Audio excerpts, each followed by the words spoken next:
tienes a todo el mundo viéndote cada minuto, todo lo que estás haciendo, todo lo que dices, todo lo que haces. Tienes que liderar por el ejemplo. No puedes exigir que todo el mundo trabaje de cierta manera y tú no hacerlo. Entonces, para mí, tal vez el primero es liderar a través del ejemplo. Y el segundo, que es uno que yo siempre he creído, es mantenerte humilde, mantenerte aterrizado.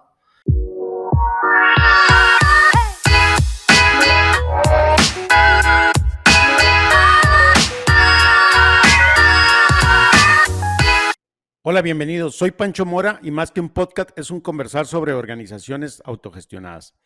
Antes de iniciar, te invito a que te suscribas a nuestro canal de YouTube, donde encontrarás todos los episodios. Hoy tengo como invitado a Sergio Pais. Él es originario de Guatemala y nuestro conversar el día de hoy se basa en un tema indispensable en las organizaciones y es en el diseño de sistemas de gestión, su importancia y el impacto, sobre todo cómo involucrar a la parte humana.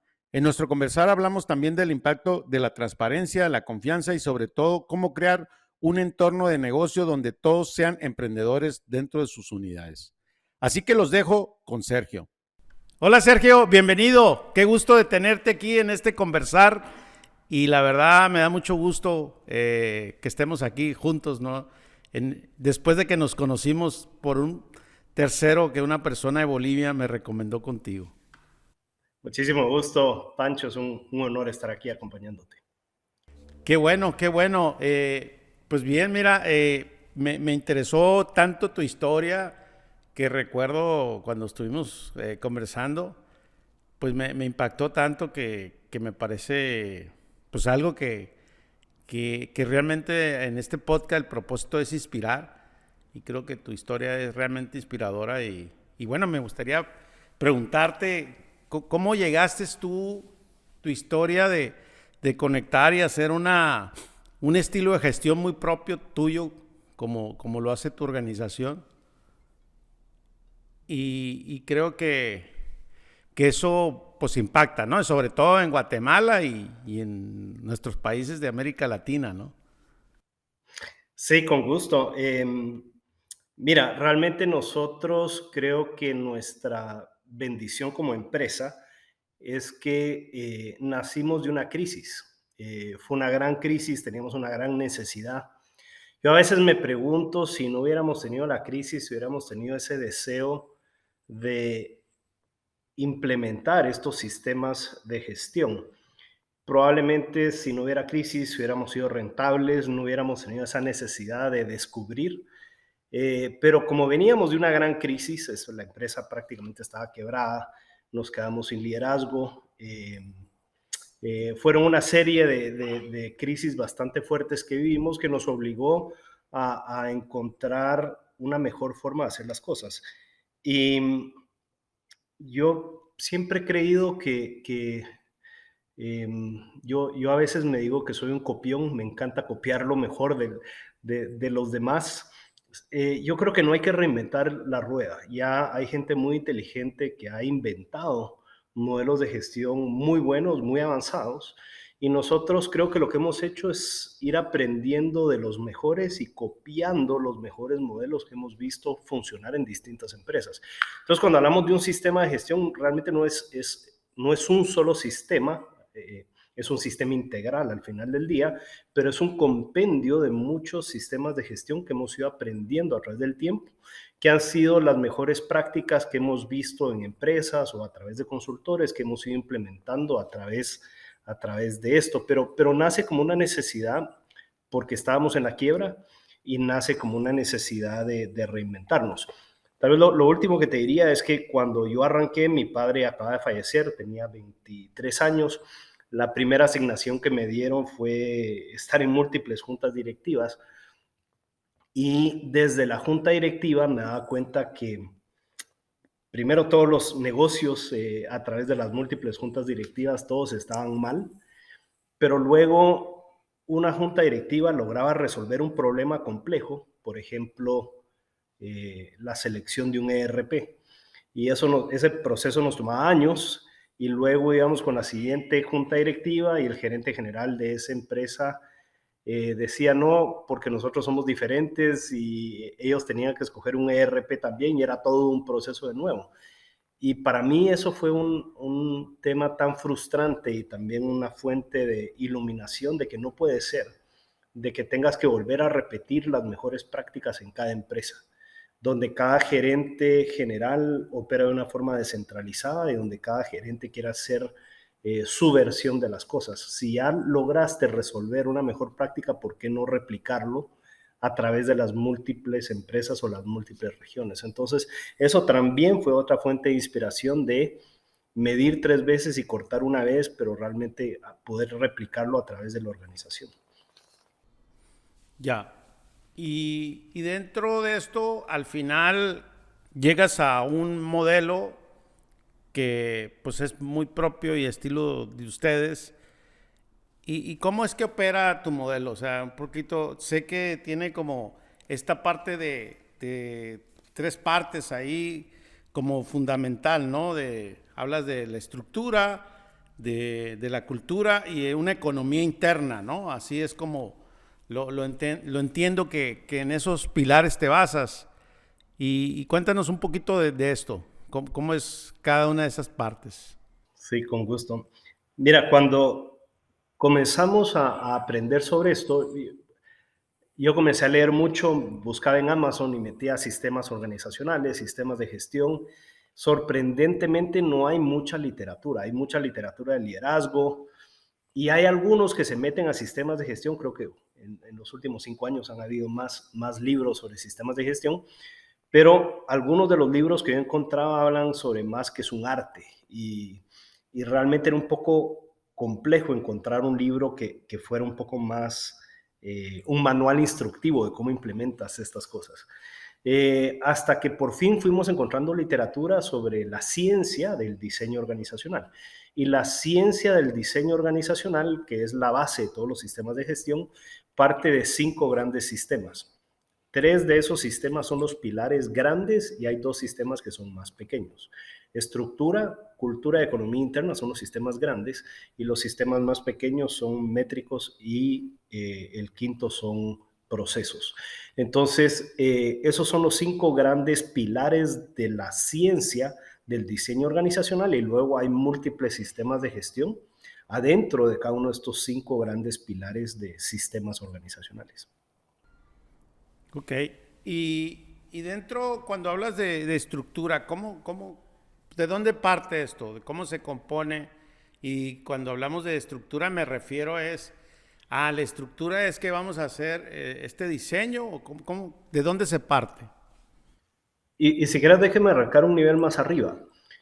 Mucha gente con la que hablo me habla de la importancia de la estrategia, por ejemplo, de negocios. Y el problema con la estrategia de negocios es que cambia. En los 70s, en los 80s se decía que primero venía estrategia de negocios y después venía estructura. Pero eso era porque eran épocas donde la estrategia realmente no cambiaba tan frecuentemente. Hoy en día tu estrategia cambia de una manera radical por todos los avances tecnológicos que estás viendo año con año. Entonces, realmente tú lo que quieres es diseñar una organización que sea capaz de poder implementar y gestionar múltiples estrategias de negocio. Entonces, para mí primero viene la estrategia organizacional, y luego esa estrategia organizacional a su vez es capaz de poder resolver múltiples estrategias de negocio. Entonces, cuando hablas de estrategia organizacional, tienes que estar, lo primero que tienes que resolver es la estructura, que es cómo te organizas para poder resolver la estrategia y que constantemente estará evolucionando y para poder escalar de una manera rápida. Si tú no resuelves estructura, y te diría que irónicamente muchos de los libros de gestión que he leído, muchísimos se enfocan en estrategia, muchísimos se enfocan en ejecución, que es un pilar de la estrategia, o hay otros que se enfocan en procesos. Pero hay muy pocos que se enfocan en estructura primero para después poder abordar los otros sistemas de gestión. Y esta parte que comentas de la estrategia, de la estructura, pues como bien dices, y me ha pasado lo mismo que a ti, es que yo creo que pues todo creemos resolverlo desde esta mirada de hacia dónde vamos, de esta visión de claridad, ahí vamos a ejecutar el proyecto, etcétera. Pero esta diferencia de tu mirada es que me llama mucho la atención, es primero diseñamos esta gestión de cómo debería de operar la estructura, ¿no? Para, bien dices, de ahí partir de lo que viene, ¿no? Y este cambio, ¿cómo se da en esta parte cuando dices, bueno, vamos a diseñar la estrategia de la estructura, vaya? ¿Cómo partes de ahí? Sí, y solo para ampliar sobre eso, imagínate qué frustrante que cambie tu estrategia de negocios y tengas que reestructurar cómo estás organizado. Cada vez que haces estos cambios de reestructuración es un desgaste enorme. Entonces, ¿por qué no desde la primera estar organizado de una manera correcta y desde esa organización poder resolver múltiples estrategias de negocio? La charla de estructura es una charla más larga, creo que sale el contexto de esta charla de hoy, pero tal vez lo que te diría es hay ciertos aspectos cruciales a la hora de diseñar la estructura. La primera es que quieres tener una estructura donde la autoridad sea igual a la autoridad, perdón, a la responsabilidad. Autoridad y responsabilidad tienen que igualarse.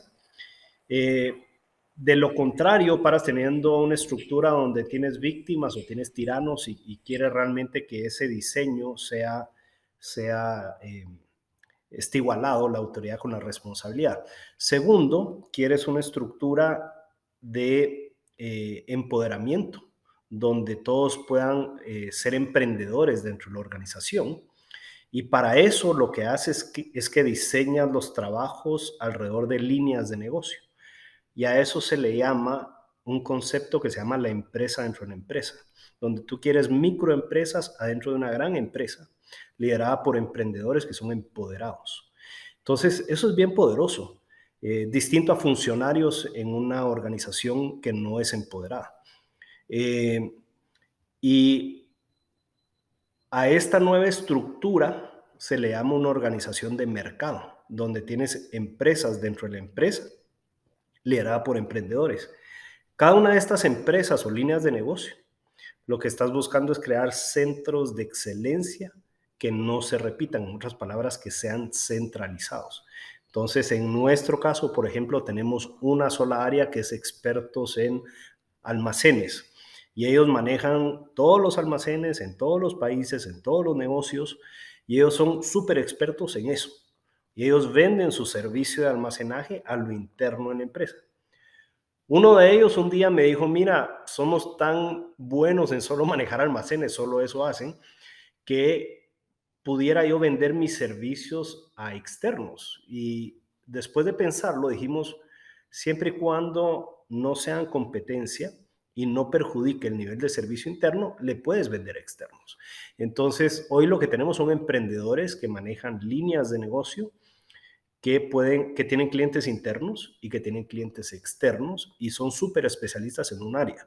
Actualmente tenemos 144 especializaciones que son súper especialistas en eso y ellos pueden vender esos servicios a lo interno en la organización. Entonces, esa manera de estructurarte hoy es la manera moderna que se llama una organización de mercado, distinto a la organización matricial, que era tal vez la manera antigua de estructurarse, que esa vino hace unos 20 años. Y esa nació a raíz de resolver la complejidad multiunidad de negocio, multipaís. Pero ahora la manera que resuelves multiunidad de negocio, multipaís, es a través de una estructura de mercado donde todos son emprendedores y tienen clientes internos. Sergio, en lo personal tengo un gran interés y me gustaría hacer una pausa ahí de, de cómo llegas a tener emprendedores. ¿Cuál es la clave de hoy que tienes ciento y tantas líneas de negocios que son especialidades? ¿Cómo logras hacer eso? Fíjate, y te lo comento porque a título personal estamos en ese proceso de nuestra organización y nosotros no hemos podido lograr hacer esos emprendedores dentro de la organización. Entonces, Yo no sé si conozcas el caso de Haier allá en China, de electrodomésticos. Ellos tienen un modelo, pues no voy a decir parecido, pero tienen emprendedores dentro de la organización. Y Haier tiene 120,000 colaboradores, ¿no? Entonces, me gustaría cómo llegas a eso y cuáles son los requisitos para ser un emprendedor. O sea, hablando de la persona, ¿no? Ya después que viene el plan de negocio o cómo es lo que incentiva para que yo levante la mano y decir, oye, yo trabajo en esta organización y vi un área de oportunidad. Mira, es una excelente pregunta. Y si te recuerdas los tres grandes sistemas que hablamos al inicio, en diseño organizacional, primero es estructura y segundo cultura. Si tú solo montas un pedazo del sistema, sin los otros sistemas no funciona todo el sistema holístico. Entonces, si solo montas estructura sin cultura, no va a funcionar. Entonces, hay un gran componente de cultura que se implementa en paralelo con el sistema de estructura. Cuando hablamos de cultura, te imaginarás que uno de los pilares más importantes de la cultura es el emprendimiento. Y hay un montón de sistemas de gestión alrededor de este pilar del emprendimiento. Pero para ampliar un poco sobre la pregunta puntualmente, eh, en algún momento hicimos un estudio en la universidad de aquí de Guatemala, donde agarramos varios emprendedores exitosos y les preguntamos qué era lo que los motivaba. Y comenzamos a enumerar, digamos, estas motivaciones de los emprendedores. Eh, Dentro de los más importantes sale el reto, el, el, el deseo de crear, de hacer, de emprender y ese reto. Y tal vez el segundo en igual ranking salió el tiempo, la flexibilidad de poder ellos disponer de su tiempo. Eh, Dinero salió de último. Realmente ninguno era motivado por dinero, claro. De alguna, no es filantropía, de alguna manera es la manera que se mide si está funcionando o no está funcionando, pero eso no era la motivación primaria. Y entonces, siguiendo con ese mismo ejemplo, yo lo que te diría es, si quieres crear una cultura de emprendedores, tienes que tratarlos como emprendedores. Eso significa flexibilidad en su tiempo y lo más importante, gestionar por resultados y no por actividades. Entonces, eso quiere decir, tú tienes que lograr este resultado. ¿Cómo lo logres? Puedes tomar camino A, B o C. Es tu decisión qué actividades deseas hacer para lograr eso. No voy a micromanejar qué haces día a día, siempre y cuando logres el resultado. Y el segundo es flexibilidad. Nosotros desde hace años quitamos la política de vacaciones. No hay. Toma lo que quieras. Si te quieres ir una semana al año, si te quieres ir un mes al año, no me importa. Porque lo que tienes que traer son los resultados. Tú eres dueño de tu tiempo y eres dueño de tus resultados. Hoy en día incluso, y esto lo montamos antes de la pandemia, pero hoy en día con el trabajo virtual, yo tengo amigos adentro de la empresa que van a Disney y están en Disney en el celular trabajando. O sea, hoy en día, ¿cómo mides cuándo estás trabajando y cuándo no? Entonces, para nosotros el tema de flexibilidad es muy importante. Y lo último que pusimos fue un ESOP, que es un programa de acciones para todos los colaboradores ahorita del equipo de liderazgo que quieren comprar acciones todos los años, pueden comprar acciones de manera que no solo se sientan dueños, sino que realmente son realmente dueños porque son accionistas de la empresa. Sin embargo, estaba hablando con el presidente de la Asociación de ESOP de Estados Unidos hace unos meses y él me comentaba que muchas de las empresas ESOP de Estados Unidos tienen muchos empleados que son dueños, pero que no piensan como dueños. Entonces, solo tener acciones no es suficiente. Tienes que tener una cultura de emprendedores y esa cultura de emprendedores se basa en gran parte con estos rasgos del emprendimiento donde quieres gente que realmente se adueñe de los resultados, no los manejes por actividades y darle suficiente flexibilidad para que se sientan, para que puedan navegar dentro de esa flexibilidad que les estás otorgando. Claro, y creo que así es como tienes esa claridad que inclusive, digo, no he llegado a ese tema de madurez como la tuya, es que las vacaciones no te interesa, o sea, no es un limitante porque tienes dos factores, ¿no? El resultado y tu tiempo para llegar a eso. Que eso incluye, tú defines tus vacaciones. ¿Cómo llegar a eso de definir? O sea, ¿cómo llegaste a decir las vacaciones no importan? ¿Cómo fue ese chip que te cayó en ese momento? ¿Y cuándo fue? Mira, francamente, que no sé en qué momento lo pensé, pero me daba pena que gente de muy alto nivel llegara a pedirme permiso para llevar a su hijo al dentista. O sea, yo decía, pero ¿por qué me están preguntando esto? Qué tontería. Eh, yo siempre he tratado de rodearme de gente más inteligente que yo. Y tienes gente brillante que te está pidiendo esos permisos. Y yo nunca lo entendí. Entonces, en algún momento dije, ¿saben qué? Hagan lo que quieran, pero entreguen los resultados. Eh, y te voy a dar varios ejemplos. Esto lo montamos mucho antes de pandemia, pero cuando entra la pandemia y tenemos que entrar a trabajo virtual, para nosotros fue lo más natural seguir trabajando.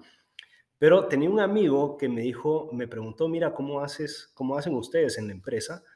Porque nos estamos volviendo locos. Nosotros le pedimos a los empleados que se conecten a las 8 de la mañana en su computadora, que prendan la cámara y los grabamos para ver que estén conectados. Yo le decía, eso es manejar por actividades. Tengo otro amigo que me decía que todos tenían que ir a trabajar sábado hasta mediodía, porque esa era la política de la empresa. Y todos llegaban sábado hasta mediodía a leer el periódico porque no había nada más que hacer. Eso es manejar por actividades. Estás micromanejando a qué horas llegan, qué hacen, cómo lo hacen, eh, versus darles esa flexibilidad de darles un gran proyecto, decirles cuál es el resultado que esperas de ese proyecto y dejar que naveguen y lo resuelvan. Si no están logrando los resultados, o necesitan coaching o tal vez no es la empresa para ellos y en algún momento los tendrás que liberar. Y el último ejemplo, te voy a dar otro ejemplo, pero se me olvidó ahorita. Eh, ahorita me voy a recordar, pero había un otro ejemplo que te quería dar de esto. Eh, ¿Cuál es la base para entrar a tu organización? ¿Tiene algún traer nuevo talento? ¿Cómo te das cuenta si la gente se va a integrar a la cultura o no?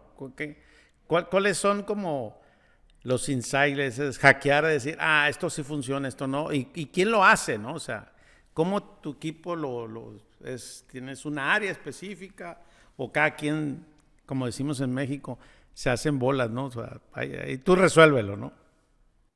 Mira, también es una excelente pregunta. Yo he fracasado muchísimo contratando gente de afuera. No ha funcionado porque nuestra cultura es tan particular. Y yo creo que nuestra cultura es lo más importante, es la razón, digamos, que hemos salido adelante, que no nos ha funcionado. Entonces lo que tenemos es un programa interno que se llama Scholars. Scholars es un programa donde aplican 500 recién graduados universitarios al año, la mayoría ingenieros, y de esos aceptamos entre 7 y 9 al año. Tiene que pasar varios exámenes, son 2 días de pruebas, es durísimo, ¿verdad? Creo que el nivel de aceptación es entre un 3 y 4% de los aplicantes.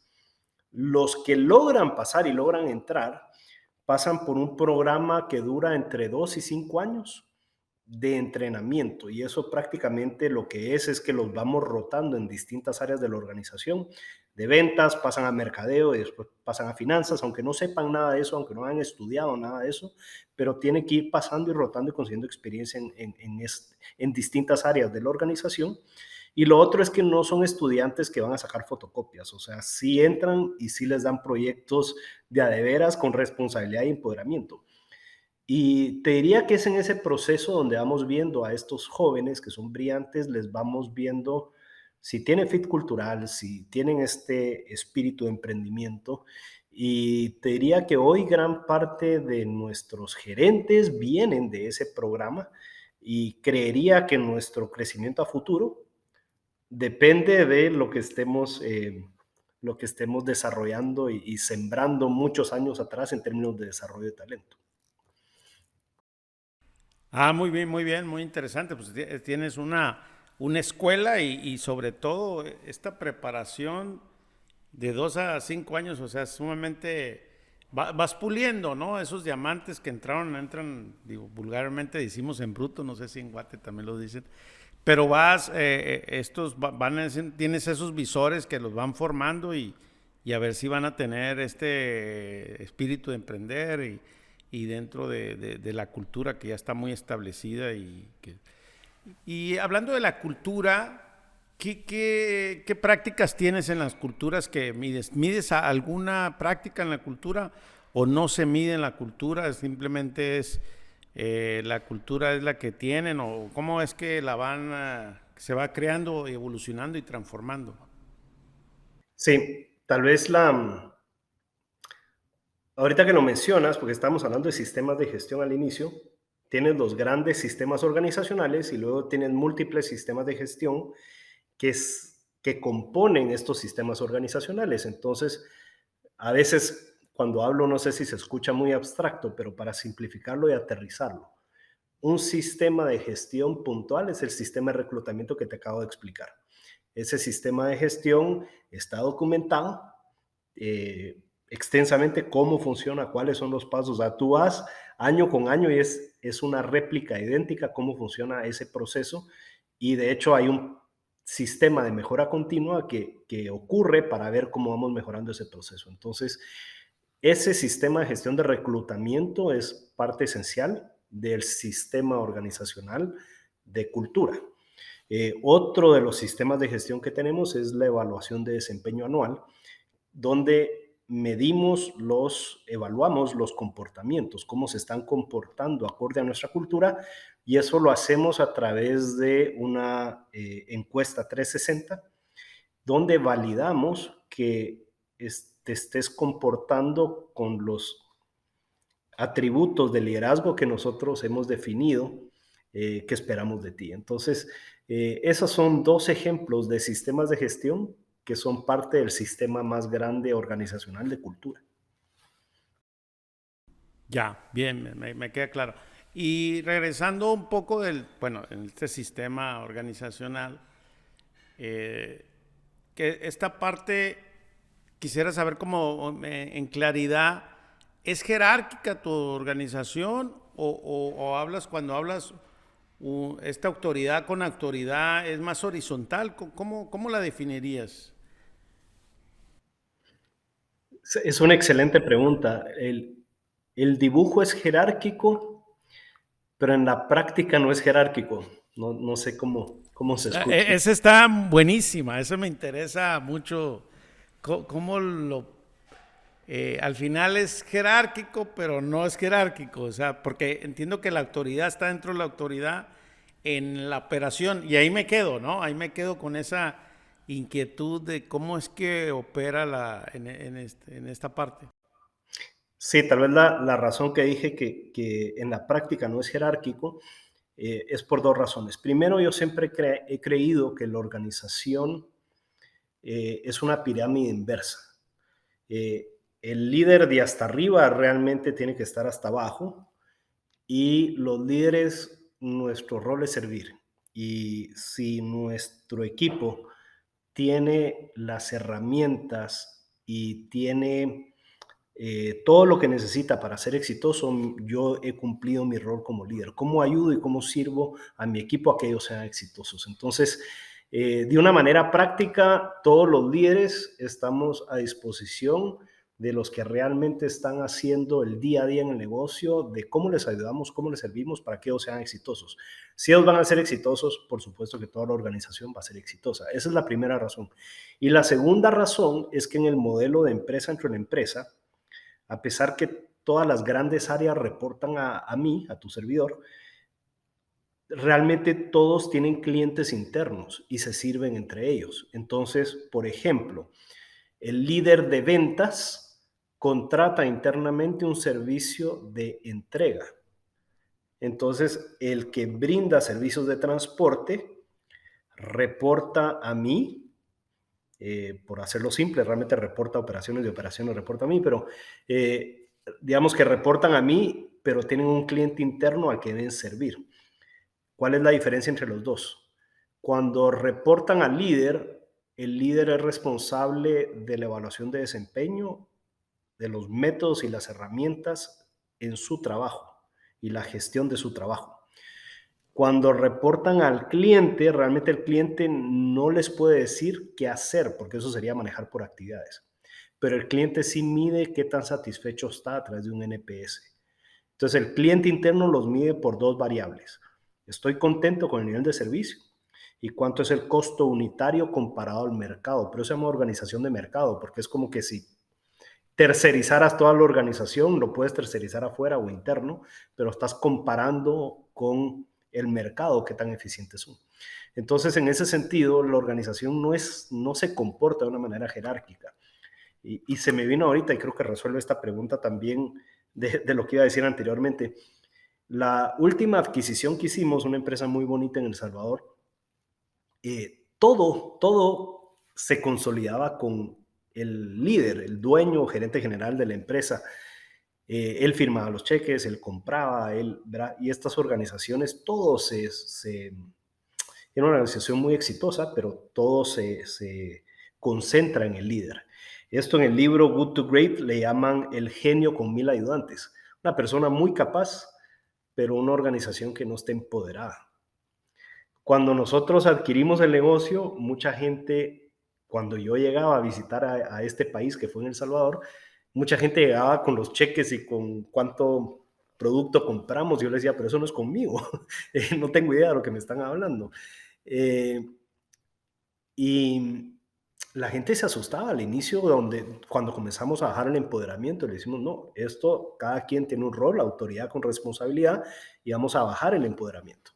Hoy funciona divinamente esta operación ya integrada con nuestra cultura y con la estructura, pero es un ejemplo de una organización que he visto más típica en Latinoamérica, donde hay un líder que es el que toma todas las decisiones y tiene realmente muchos ayudantes, distinto a una organización donde diseñas los sistemas y empoderas y cada vez más tú te vas haciendo para atrás.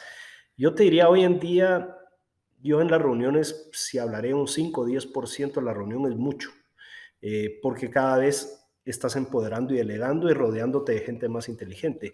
Y cuando logro ser el más bruto del salón, usando tu palabra, es cuando me siento inteligente. ¿Verdad?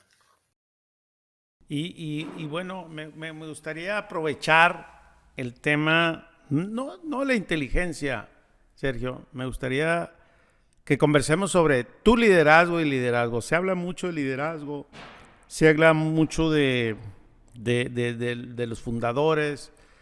¿Cuál ha sido tu base de esto, de tu liderazgo? O sea, ¿cuáles son como tus claves, tus hacks que realmente le transmites a tu equipo y bueno, y a tus otros socios y inspiras en la comunidad, ¿no? Empresarial. Y no hablo de inteligencia. Sí, no sé cómo contestar esa. No lo había pensado, pero ahora tal vez pensando al aire, creo que hay dos atributos que para mí son los más importantes. Primero, liderar por el ejemplo. Eh, Tienes a todo el mundo viéndote cada minuto, todo lo que estás haciendo, todo lo que dices, todo lo que haces. Tienes que liderar por el ejemplo. No puedes exigir que todo el mundo trabaje de cierta manera y tú no hacerlo. Entonces, para mí, tal vez el primero es liderar a través del ejemplo. Y el segundo, que es uno que yo siempre he creído, es mantenerte humilde, mantenerte aterrizado. Eh, Ese es otro que para mí es muy importante. Eh, Nosotros desde hace muchos años tenemos oficinas abiertas, no hay oficinas físicas cerradas y hace muchos años quitamos también todas las secretarias, no existen. Entonces yo no tengo oficina, yo no tengo secretaria y entro a la oficina, realmente a cualquiera de las oficinas, porque ahora hay múltiples sitios donde puedo entrar a trabajar y me siento en donde sea y al rato pues me toca cualquier persona al lado y pues platicas y eres muy accesible. Yo creo que eso es tan importante, estar cerca de la operación, estar cerca de las personas, ser accesible, mantenerte humilde, mantenerte aterrizado. De lo que he leído, muchos de los errores de líderes en grandes empresas son cuando se desconectan, van al Monte Olimpo, a un penthouse con una oficina elegantísima y se desconectan del negocio y ahí es donde comienzan los problemas. Claro.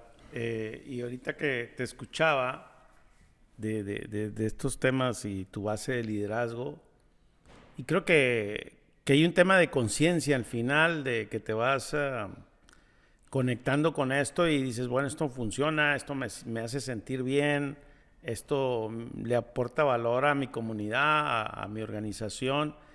Y creo que son de las cosas que ver resultado, ¿verdad? Digo, cada quien hacemos lo que queremos en diferentes partes y regiones, ya sea de América Latina o en Estados Unidos, ¿no? Pues ahora sí que tenemos esa gran oportunidad de hacer lo que queremos que funciona, ¿no? Y dentro de la cultura, sé que tienes operaciones en diferentes partes, inclusive acá en México. ¿Hay algún cambio de que las personas en la cultura se adapten o no importa en dónde, en cualquier región, se alineen todas las personas a la cultura? No depende del país, realmente la cultura eh, es la misma a través de los distintos países y mira, a todo el mundo, por lo menos de los que trabajan con nosotros, les encanta el emprendimiento, les encanta la cultura de ser responsables, de sentirse dueños, de ser empoderados, de la flexibilidad, les encanta. O sea, yo creo que es una cultura que se vive a través de los múltiples países. Ya, qué interesante y el caso me sigue sorprendiendo, ¿no? Inclusive te dije que quería visitarte ahí y lo tengo en mi agenda para coordinar una vez que tengamos ahí la oportunidad, porque efectivamente cuando uno hace este tipo de iniciativas y a ti en lo personal, ¿qué te pasa cuando hablas con otros colegas, ¿no? Con otros empresarios, inclusive de ahí de Guate? Se sorprenden, les da miedo o te dicen, oye Sergio, pues estás loco, ¿cómo haces esto? Te van a robar el negocio. ¿Qué es lo que sucede cuando tú compartes tu historia? Te soy sincero, no mucha gente le entiende, entonces ya no trato de explicarla tanto. Eh, y la razón creo yo que no mucha gente lo entiende es porque en mi experiencia muchos de los empresarios buscan un quick fix, buscan una resolución rápida. Y eso está bien para algunas cosas. Entonces, bueno, contratas un consultor y que resuelva esto. O quiero un libro mágico que me resuelva todo. En mi experiencia no es así. En mi experiencia tienes que resolver causa raíz. Y para resolver causa raíz tienes que hablar de los sistemas organizacionales y los sistemas de gestión que buscan resolver causa raíz. Y eso no es una bala mágica, que es lo que te ofrecen todos los consultores o todos estos libros mágicos que te dicen que este es el libro que te va a resolver todo. Creo que eso no existe. Entonces, sí hay mucho trabajo en diseñar los sistemas de gestión, pero esa inversión, una vez lo logras, es una maravilla, porque yo te diría que los problemas en los negocios se originan de un mal sistema de gestión. Y lo que tú estás buscando es cómo resolver de forma recurrente, de causa raíz, que ese problema no vuelva a suceder. Entonces, cuando tú tienes todos los sistemas implementados, vas a tener una organización que cada vez funcione más sin ti. Y ese es un poco mi objetivo, es cómo logro diseñar algo que no dependa de mí. Y lo que he visto en Latinoamérica es un poco lo distinto. Muchos de los líderes se quieren sentir importantes, quieren sentir que la organización depende de ellos. Y no solo diría en Latinoamérica, en Estados Unidos, eh, por ejemplo, Estaba sorprendido de Bob Iger en Disney, que regresó ahora. Yo retaría si él escogió mal a su sucesor para que todo el mundo dijera, necesitamos que regrese el omnipotente a resolver. ¿Sabes qué? Eso para mí es un mal ejemplo de liderazgo. O sea, tú tienes que diseñar una organización donde tú te vas y eso funcione mejor. Y miras el caso de Steve Jobs. Steve Jobs diseñó una organización, él se murió, 10 años después la empresa logró, no sé, probablemente no sé los múltiplos, pero fácil de 10 o más X crecimiento patrimonial. Entonces, para mí esa es la clave, cómo logras diseñar una organización que funcione mejor sin ti.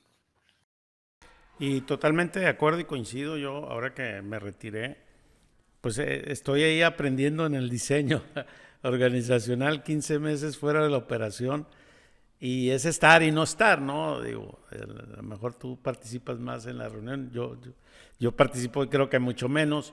Digo, mi organización es muy pequeña, 45 colaboradores, entonces, bueno, pero bueno, sé que todo se va a la escala y que cuando tienes un buen diseño, no importa, lo implementas y lo aplicas. Ahora, este tipo de diseño, ¿cuánto tiempo se lleva para un empresario común o alguien que quiere empezar? Y sé que no es una varita mágica, que mañana va a estar resuelto todo, que va a venir a resolverte el consultor. ¿Cuál es el tiempo que le das a llegar a su madurez o no hay tiempo? ¿Cuál es tu experiencia de esto? No sé el monto exacto porque depende de la empresa, depende de la escala, obviamente, pero te diría que son años de trabajo y no es que sean años donde no mires el resultado, pero son como varias fases que vas implementando. Em, pero, pero sí lo que buscas es ordenar estos sistemas de gestión. Latinoamérica particularmente, lo que he visto es que nace de muchos modelos descentralizados. Eso lo que significa es que cada unidad de negocio maneja su mundo, tienen su propia contabilidad, tienen su propia venta, tienen su propia logística, a través de los múltiples negocios. Incluso lo que miras es incluso a través de países, donde cada país es descentralizado. Y mucho de lo que buscas aquí ordenar, si quieres sistemas de gestión y resolver de causa a raíz, tienes que estandarizar. Y si quieres estandarizar, tienes que centralizar las áreas de excelencia. Entonces, de tener muchos gerentes generales descentralizados, ahora lo que tengo son áreas de excelencia que hacen exactamente lo mismo a través de los países. En el ejemplo de logística, nosotros tenemos múltiples centros de distribución en múltiples países y si tú vas al de Perú y vas al de Guatemala o vas al de El Salvador, es sorprendentemente cómo se parecen, son idénticos adentro. Y eso es porque hay un equipo que se enfoca en que eso funcione exactamente igual en todos lados. Entonces la parte difícil, te diría, es si vienes de estos modelos que te estoy hablando y tienes que reordenar todo, donde pasas de un modelo descentralizado a un modelo centralizado, esa es la parte que es un reto.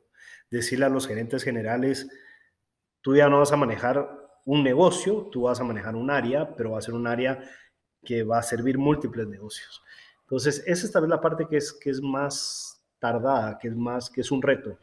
En nuestro caso, a muchos de los gerentes antiguos no les gustó el modelo centralizado, muchos se fueron, eh, pero ahora que tenemos ese modelo nuevo, es impresionante la velocidad y la escalabilidad que esto te da. Cada adquisición que hacemos, la última adquisición que hicimos, la integramos en menos de 2 meses y funcionó perfecto. Y eso lo pudimos hacer gracias a este nuevo modelo de cómo nos organizamos. Claro. Y fíjate que coincido también contigo, es que hacer un cambio de cultura que en nuestro caso lo hicimos hace 10 años, 2013 recuerdo, y cuando lo hicimos es que me dijeron, no, es que pues esto lo vas a resolver en 2 años, ¿no? Duramos como 4 o 5 para ver los resultados y esos resultados fuera porque queríamos ver si esto estaba funcionando o no.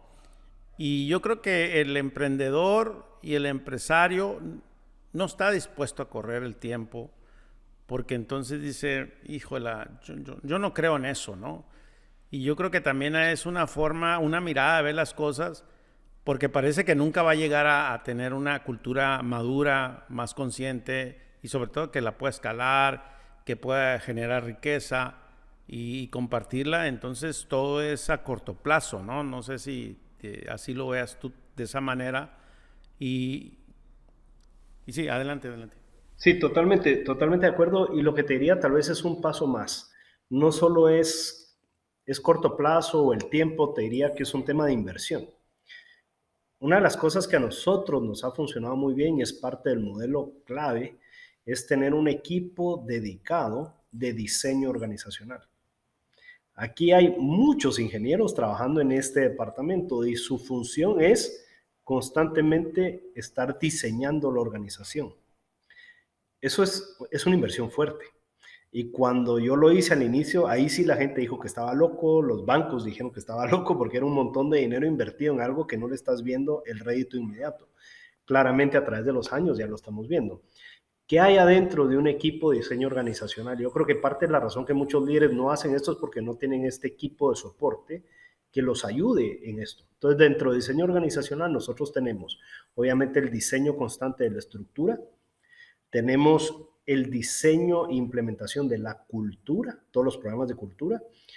Ahí tenemos toda la gestión de proyectos. Un Project Management Office, nosotros al año manejaremos entre 150 y 200 proyectos y se manejan de una manera centralizada ahí. Ellos no son responsables de los proyectos, ellos coordinan que los proyectos fluyan a través de la empresa.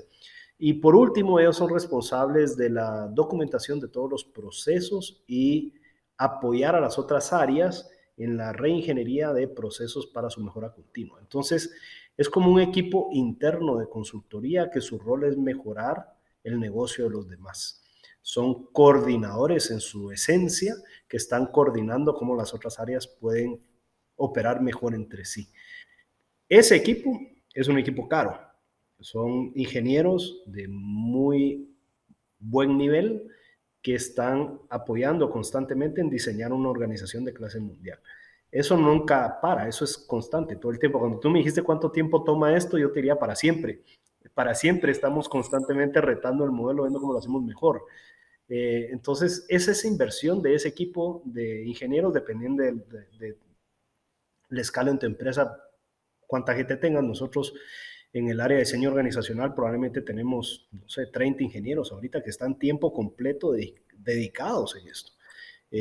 Pero te diría hoy que no veo cómo pudiéramos sobrevivir y operar si no tuviéramos ese equipo de soporte. Claro, y entiendo la esencia y el por qué surge la iniciativa y la base de tu filosofía de ver la empresa, ¿no? Al final, como bien dices, es más allá que la cultura, un paso antes es la inversión, ¿verdad? Inversión versus tiempo, versus madurez, versus resultados. Y algo que me gusta que mencionas es que la cultura, yo digo que se va mejorando todos los días no para porque uno pareciera decir, bueno, ya llegué a esto y ya hasta aquí paro. Pero siempre hay áreas de oportunidad en toda la organización del producto, de la gestión, de la organización, de la eficiencia, de tecnología, de, no sé, inteligencia artificial hoy, pues que hace tiempo que ya está, pero hoy está de moda. Y yo creo que es parte de esto, ¿no? Ahora, algo que me gustaría saber, y quizá sí, así lo haces y así lo ves, la parte humana dentro de la organización, ¿qué tan importante es para ti, para tu organización, esta parte de humanizar o lo das por hecho de que así es y así opera y así operamos todos los empresarios? Es excelente pregunta. Mira, la parte humana es la más importante, es el eje central de nuestra organización y es un tema que genuinamente le ponemos todo el esfuerzo y toda la atención del mundo. Mira, las empresas son gente y si la gente está bien, si la gente está contenta, Si la gente tiene un propósito y ese propósito lo comparte contigo y con la empresa y todos tienen un sueño compartido, todo funciona mejor. Si tienes una empresa con una cultura colapsada, con gente maltratada, por supuesto que eso no va a resultar. Entonces, yo sí creo que el pilar de la gente es el más importante. Nosotros a nivel de gente, para contarte algunos de los programas que tenemos o sistemas de gestión que tenemos de gente, tal vez de los más relevantes, queremos bajar esa cultura de emprendimiento hasta la línea operativa. Creo que uno de los grandes errores de las empresas es separar gerencia y operadores. Para nosotros todos son gente, entonces todos somos emprendedores. ¿Cómo podemos bajar ese emprendimiento hasta la operación? Entonces, parte de lo que hacemos es, lo primero que hicimos fue abrir los libros financieros con todos los colaboradores. En la empresa trabajan aproximadamente 2,000 colaboradores y abrimos nuestros estados financieros con todos porque, mira, los negocios son como un juego y todos tienen que saber cómo vas. O sea, qué aburrido fuera jugar fútbol y no jugar sin marcador. Imagínate ir al estadio y no tener marcador, sería un juego súper extraño. Es lo mismo en los negocios, o sea, ¿cómo puedes jugar el negocio si no hay marcador? El marcador oficial son las finanzas. Entonces, tenemos un curso básico de finanzas en nuestra aplicación móvil que todos tienen acceso y ese curso básico de finanzas pues te enseña prácticamente cómo leer un estado de resultados, que es muy simple, cuánto vendiste, cuánto gastaste, cuánto ganaste. Luego ponemos una meta anual, que es utilidad neta, y si logramos en el año la meta anual, compartimos parte de las utilidades con todos los colaboradores. Y lo lindo de eso es que ese programa luego se ata al sistema de mejora continua, donde armamos programas de líneas de visibilidad. Desde nuestro plan estratégico, vamos armando una línea de visibilidad hasta la operación. Y empoderamos a la operación a mejorar los métricos de su área. Pero eso no es algo que los líderes hacen. Los mismos operadores de una línea de manufactura o de un centro de distribución o del equipo comercial, ellos encuentran proyectos de cómo ellos pueden apoyar y mejorar sus resultados que a su vez apoyen el resultado consolidado de la empresa donde todos ganan si logramos la meta. Entonces, es un programa muy bonito donde sigues bajando el empoderamiento, donde sigues bajando el emprendimiento y donde buscas compartir parte de las utilidades con todos. Nuestro propósito es transformar vidas, realmente lo vivimos todos los días y buscamos que la gente realmente poder transformar muchos días a lo interno de la organización, a lo externo de la organización. Además de eso, tenemos un programa que le llamamos Cumpliendo un Sueño. Cumplimos entre 15 y 20 sueños al año, donde todos hacen una lista de cuál sería un sueño que ellos tuvieran a nivel personal o a nivel familiar, y todos en la organización trabajamos para poder cumplir ese sueño y cambiarle y transformarle la vida a esa persona. Así que yo te diría el capítulo humano, hay muchos más ejemplos, pero el capítulo humano es el más importante. Yo sí creo que genuinamente nos preocupamos porque la gente esté bien y es muy enriquecedor ver que estas historias tan bonitas que surgen todos los días, yo creo que eso es lo que más me inspira y me motiva. Claro.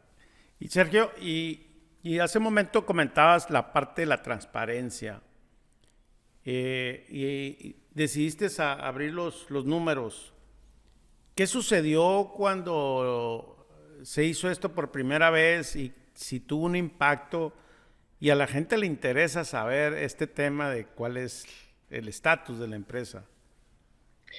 Pues no pasó nada. Esa es otra de las anécdotas donde mucha gente dijo que estaba loco, que cómo iba a abrir, ¿verdad? Lo que vendíamos, lo que ganábamos. Eh, Mira, número uno, la gente asume lo que vendes y lo que ganas. Y por lo general lo que asumen es bastante más alto en lo que en realidad es. Entonces, digamos que la gente más o menos sabe cuánto vendes al final del día, pero creen que ganas 50% sobre la venta.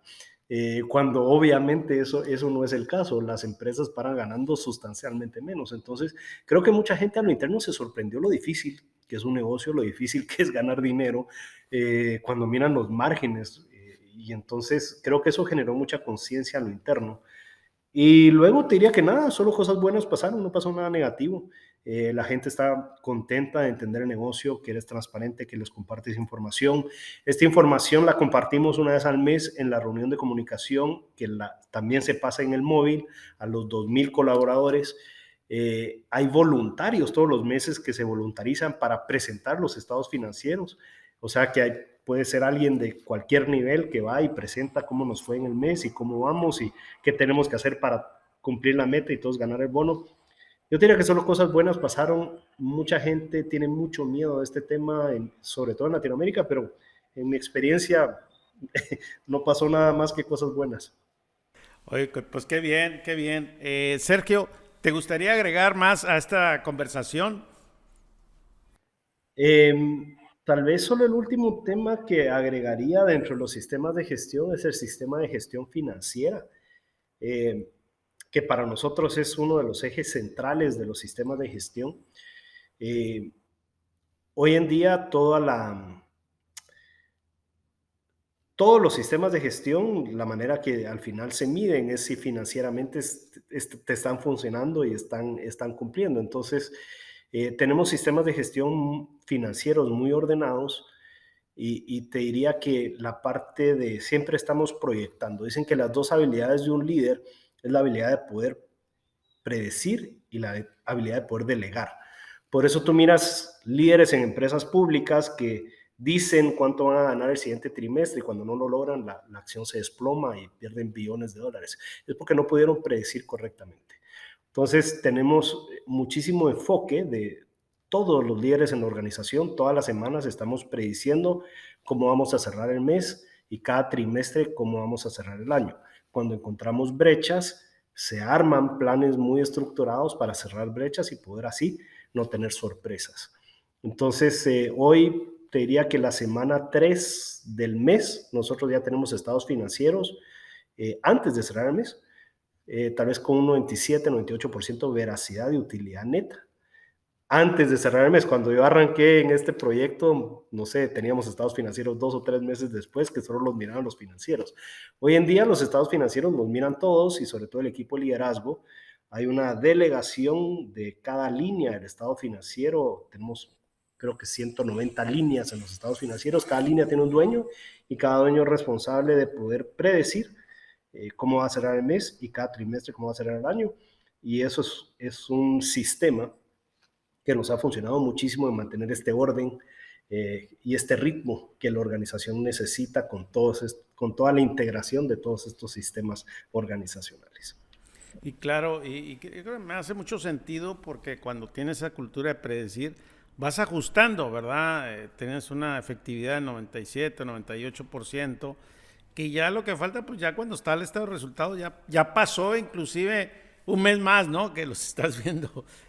Si bien te va a la primera semana de que cerraste el mes, porque el equipo es muy eficiente, pero en base a esto, de la tercera semana, dices, bueno, así predecimos y vas haciendo, ¿no? Como lo haces trimestral y vas haciendo esos ajustes en las brechas, qué es lo que se ve para poder llegar y ajustar lo que se tenga que ajustar, ¿verdad? Correcto, vas prediciendo y vas delegando, porque en mi experiencia los estados financieros son para la alta gerencia y el equipo financiero contable. Nadie más lo mira, es un enigma.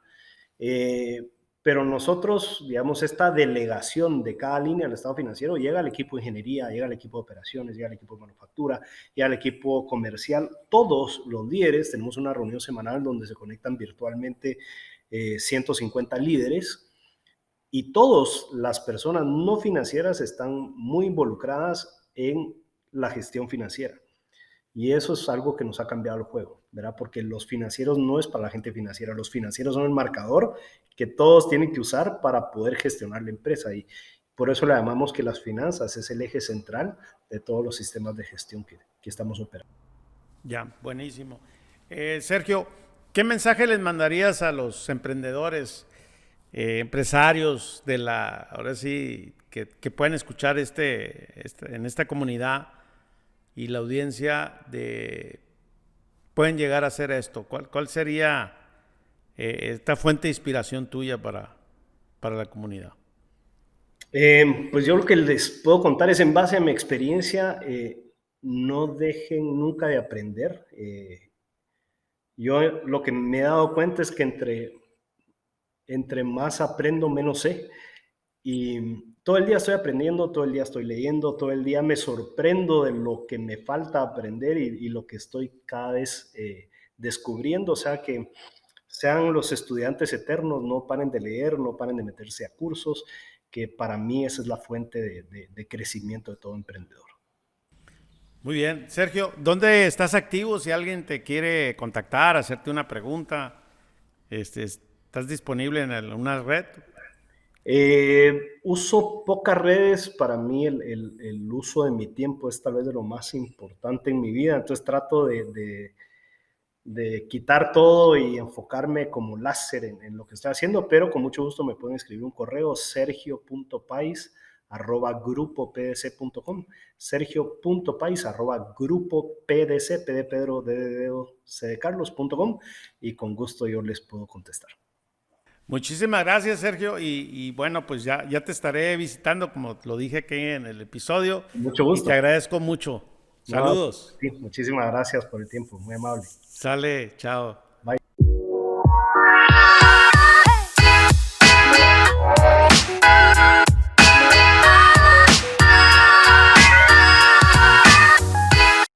Sergio es un genio para aplicar las bases de la estructura de la gestión. Así que es un gran ejemplo para seguir. Gracias por escuchar este conversar y necesito de tu ayuda para que más personas sigan aprendiendo. Si te gustó este episodio, por favor compártelo en tu grupo de amigos.